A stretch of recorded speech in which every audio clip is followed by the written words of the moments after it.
Stai girando? Ok. Presidente Zanon, allora oggi si parla di mafia in Veneto.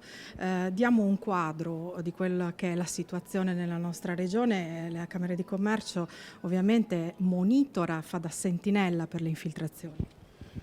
Noi facciamo questo tipo di operazione perché nasce in una mansione che il mondo camerale sta portando avanti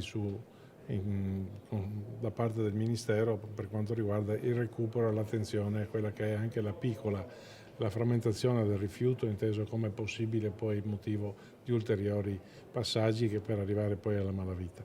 Questo è un aspetto che ci fa iniziare a operare su settori che magari una volta davamo poca attenzione.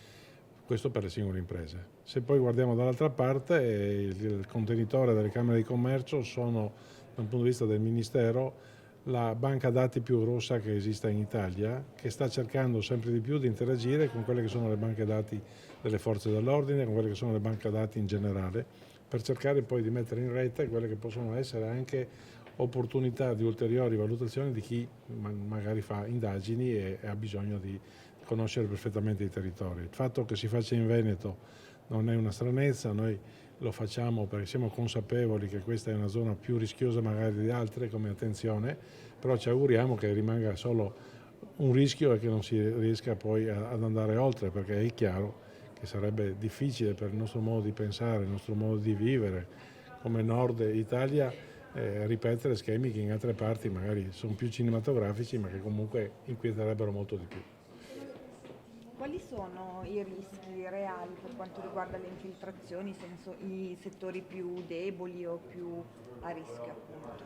Forse non c'è nulla che non è a rischio se si dovesse pensare a quello che è l'area di maggiore interesse. È chiaro che gli appalti possono essere delle cose, ma queste non nascono solamente da noi, ma anche quella che può essere un'attività poi per riciclare i denari che in qualche modo nascono dalla malavita, quindi anche attività legate al mondo del turismo, fortunatamente i segnali sono di forte attenzione da parte delle forze dell'ordine, ma poi ancora non sono state veramente verificate come impegnative.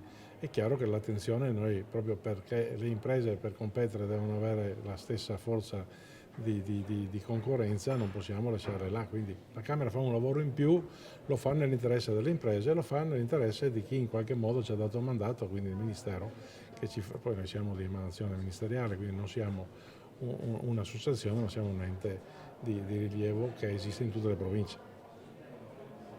Perfetto, grazie mille.